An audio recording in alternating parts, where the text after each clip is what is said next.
Hi guys, welcome back to another makeup tutorial. So to start, I'm going to be applying concealer. I did apply primer and foundation already. I just didn't include that part because the lighting was kind of off, and I just wanted to mention that because I didn't really like the lighting in this video, but I'm gonna get new lights and it's gonna get fixed. So for concealer, I did use the Benefit Cakeless Concealer, and for primer and foundation, I did use the Water Jelly Primer by Huda Beauty and the Luminous Matte Foundation by Huda Beauty as well.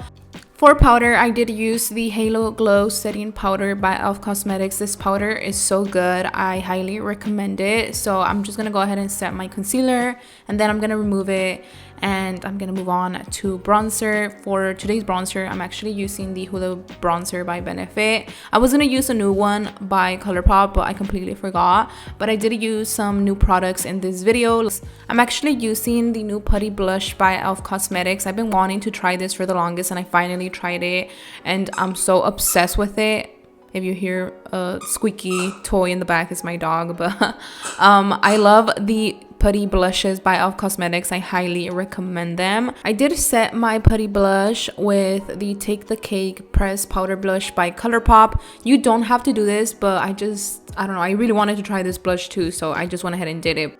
I quickly wanted to mention that the putty blush is not sticky at all, so you could just leave it by itself. You don't have to add blush on top of it, which that's what I did, but like I said, it's because I wanted to try the Colourpop blush. But yes, moving on to the eyeshadow. So for today's look, I'm actually going to be using a different palette. I really want to start using different eyeshadow palettes here on my channel. So I know you guys love it when I use the James Charles palette and the Jaclyn Hill palette as well, but I am going to continue using them.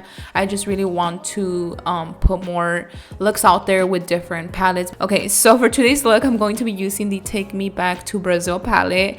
And I wanted to mention that you could also recreate this look with the James Charles palette. It's exactly the same, just that one of the shades is not in the James Charles palette. As you could tell, I did finish applying the first shade on my crease. Now for the second shade, I'm going to be applying this deeper pink eyeshadow, and I'm also placing this on the crease. It looks like it's a pink, but it's actually more purplish. Maybe because I added the first shade, which is like a purple eyeshadow, so maybe that's what it created, you know? So next, I'm going to be applying this deeper purple eyeshadow on my crease, and this is just gonna make the eyeshadow look deeper, more like a deep purple. So I'm just going to be applying this on my crease, and then I'm going to be cutting my crease. You guys, I'm actually trying a new concealer by LA Colors to cut my crease. I didn't have any concealer to cut my crease, so I just went to the store and I grabbed a random ass concealer, and it ended up being so good. So I was very impressed by it because, you know, I usually use the LA Girl concealer, but this one is by LA Colors. I'm not sure if they're like by the same company. I really don't know, but this concealer is so good, and it's only $2, which is very affordable.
To finish up this look, I'm going to be applying lip gloss. This one is by Colourpop, but that is all for this makeup tutorial. Make sure you give this video a thumbs up before you leave, and also make sure you subscribe and follow me on Instagram, and all my social medias will be listed down below. So I'll see you guys on my next video. Bye.